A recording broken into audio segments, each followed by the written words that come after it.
ठीक है। So putting the values of length and area new wire में जो है, ठीक है।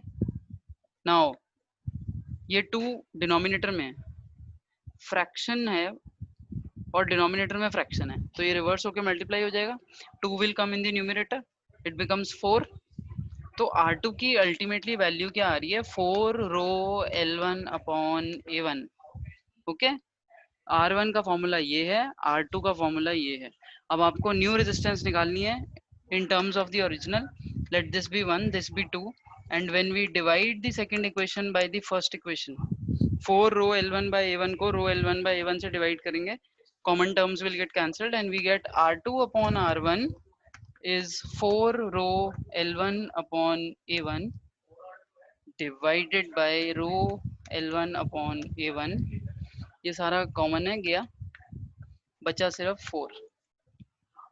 तो मतलब R2 by R1 is 4, या फिर ऐसे लिखो R2 is 4R1। New resistance is 4 times the original resistance. होना ही था, जब लेंथ बढ़ेगी तो रेजिस्टेंस बढ़ेगी, एरिया कम हो रहा है रेजिस्टेंस फिर से बढ़ेगी, तो दोनों फैक्टर्स रेजिस्टेंस को बढ़ा ही रहे हैं। तो 4 टाइम्स R1। ऑल्सो आपने एक बात और यहाँ याद रखनी है, जब लेंथ n टाइम्स बढ़ी स्ट्रेच होके और एरिया n टाइम्स कम हुआ, तो आप देखेंगे new resistance will be n square times the original resistance. अगर ये इंक्रीज इन लेंथ 3 टाइम्स होता कि length has been stretched 3 times, तो नई रेजिस्टेंस होती 9R1।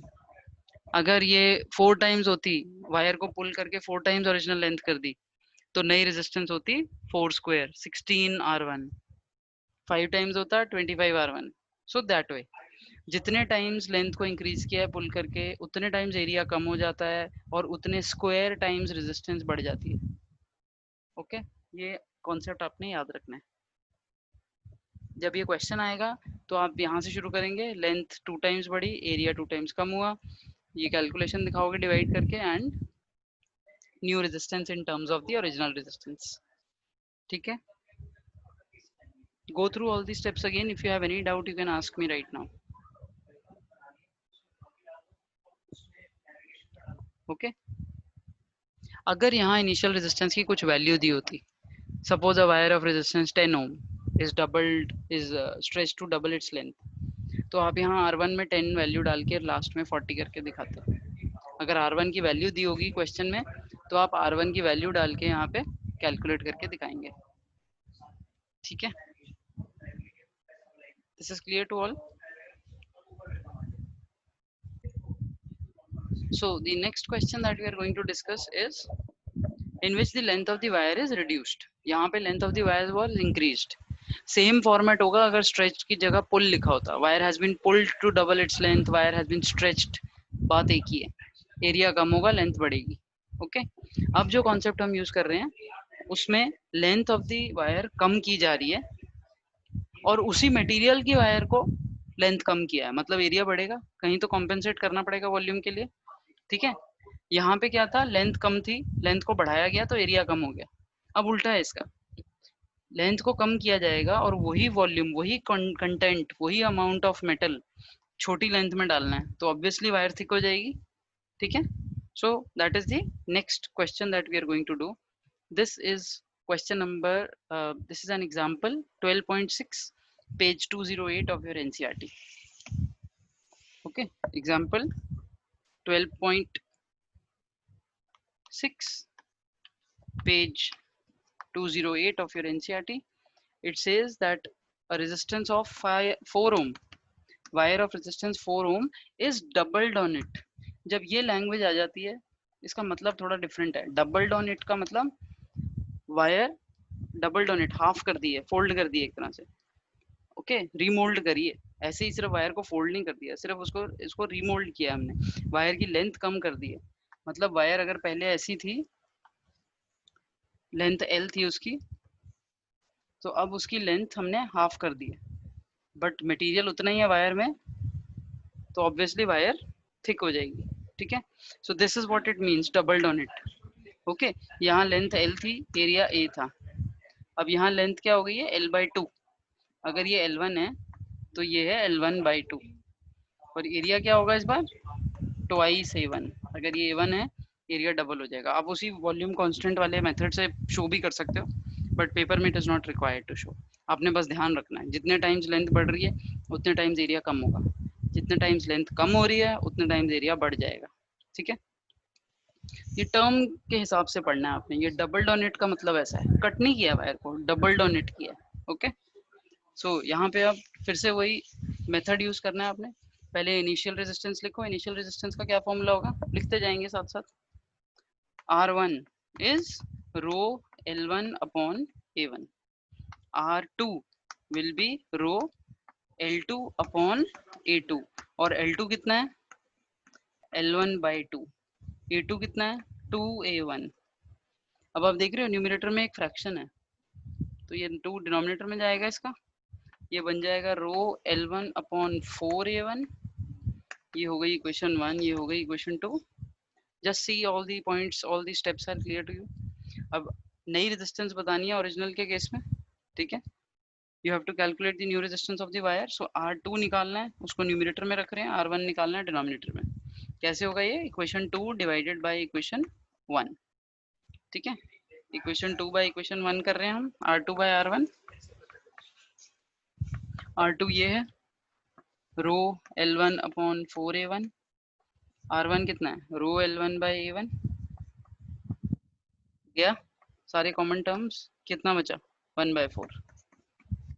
R2 by R1 is 1 by 4 और R2 is equal to 1 by 4 times R1। Resistance, new resistance is less than the original resistance as expected। Length भी कम हो गई, area भी बढ़ गया, दोनों फैक्टर्स रेजिस्टेंस को कम करेंगे। Okay, so R2 is 4 times 1 by 4 times R1।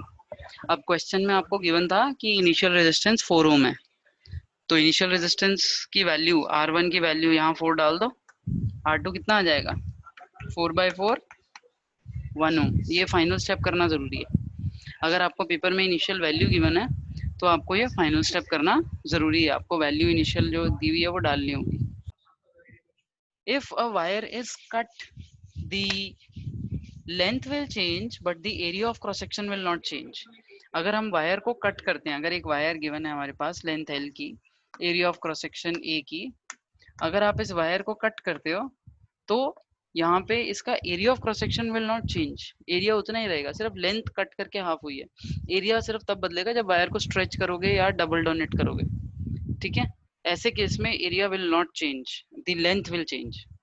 ठीक है, तो suppose the question is that a wire is cut, a wire of length L and resistance R is cut into 3 equal parts, into 3 equal parts. What is the resistance of each part? What is the ratio, निकाल लेते हैं, what is the ratio of resistance of each part to original resistance? Question का मतलब ये है कि आपको एक वायर है लेंथ L की, उसका रेजिस्टेंस R है और उस वायर को 3 पार्ट्स में कट कर दिया गया, इक्वल पार्ट्स में। और अब आपसे ये पूछा गया है कि इन 3 इक्वल पार्ट्स की अगर आप रेजिस्टेंस, किसी एक पार्ट की अगर रेजिस्टेंस को पूरी रेजिस्टेंस से डिवाइड करो तो कितना आएगा। ठीक है, so the resistance, the length of total wire is L, तो हर पार्ट की लेंथ कितनी हो जाएगी अब L/3। हर पार्ट की लेंथ हो गई L/3, एरिया चेंज नहीं हुआ है। As I said, the area of cross section does not change. जब हम वायर को कट करते हैं तो area of cross section change नहीं होगा। ठीक है, तो ओरिजिनल रेजिस्टेंस है ये rho L/, this is the original value. Okay, और न्यू रेजिस्टेंस, हर छोटे पार्ट की रेजिस्टेंस कितनी होगी, रो तो वही रहेगा, मटेरियल तो वही है, L की जगह आ जाएगा L/3 और एरिया एज इट इज वही रहेगा। Area of cross section is the same, L की जगह L/3 आ गया, रो तो वही है, मटेरियल भी सेम है, इसलिए। तो आपको क्या ढूंढना है, ratio of resistance of each part two the original resistance. तो ईच पार्ट की रेजिस्टेंस कितनी है R डैश, ओरिजिनल रेजिस्टेंस कितनी है R। तो rho L by 3 divided by rho L by rho L by 3 है divided by rho L by A, ठीक है, ये 3 डिनोमिनेटर में आ जाएगा ना, तो रो L बाय A गया दोनों साइड से, कितना बचा 1/3, okay. So resistance of each part divided by original resistance is 1/3, okay. अगर एरिया चेंज नहीं हो रहा तो सिर्फ लेंथ जैसे चेंज हुई है उस हिसाब से रेशो आ जाएगा आपका। Please go through and let me know if any point is not clear in this question. You may raise your hand to ask any doubts if at all you have. Remember, all these things will go in your notebook. Everything there on the board will go in your notebook. Okay. So this is a simple numerical on Ohm's law. Find current through a resistor of 2 ohm if voltage across it is 6 volt. तो simple substitution है, V is equal to IR में V given है 6, I ढूंढना है, R given है 2, तो simply rearranging the terms we get 6/2 or 3 ampere, ठीक है। Another question that we'll do is ये इस टाइप के क्वेश्चन तो स्ट्रेट फॉरवर्ड होंगे, आपको वैल्यूज दी होंगी, सिर्फ कैलकुलेट करना है आपको, साथ साथ लिखते जाइए, it will be better for you. In case of any doubt just let me know. अच्छा, एक क्वेश्चन हम कर लेते हैं जिसमें करंट आपको मिली एम्पियर में गिवन है, ताकि you are confident and familiar with that unit as well. If current is if the current flowing through a wire is 15 milliampere and potential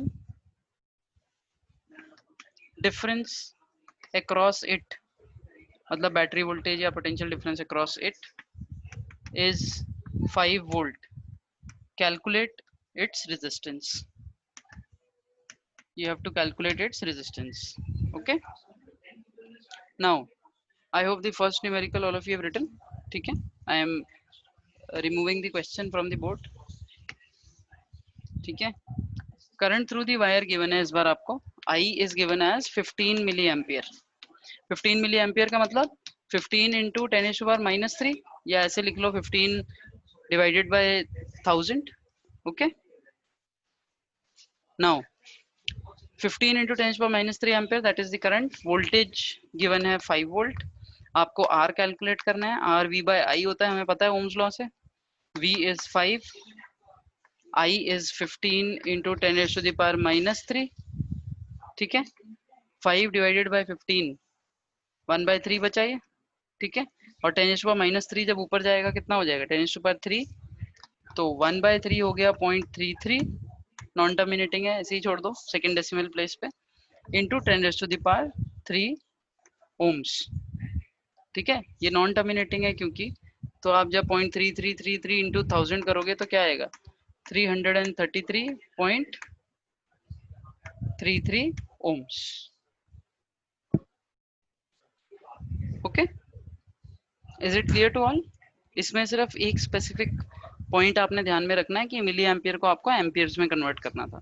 V is equal to IR के ऊपर based questions ज्यादातर या तो इस format के होंगे, straight substitution, okay, या एक और फॉर्मेट है, that question I will be leaving for you as a homework. I am giving you the question and I want in the next class, I want a motivated lot next time कि मुझे आते ही पहले आप ये बताओगे कि ma'am पिछली class में आपने ये क्वेश्चन दिया था, ये आंसर आ रहा है। Okay, so that is my expectation from 10th. The question for you is that, wait, let me give you the same question. Okay, the question is that the current passing, this is where I'll stop class, so be patient just for half a minute. The current passing through a resistor, the current passing through a resistor, copy down the question, फटाफट values note down कर लो और shorthand में question लिख लो। resistor is 0.01 ampere when voltage across, when 5 volt is applied, when voltage across it is 5 volt. What you have to do is you have to find what current passes if voltage applied is 7.5 volt. This is what you have to calculate, and you will be telling me in the next class that what will be the current if the voltage is increased. पहले इतना current flow कर रहा था जब इतनी voltage है, अब जब इतना वोल्टेज लगाएंगे हम तो कितना करंट होगा, that is what you have to tell me. Okay, how come there are only 29 participants left? Simran, can you please tell me who is missing, or just give me a minute, I'll call out the names. Let me see who's not there in the class. Ahana, are you there? Please raise your hand.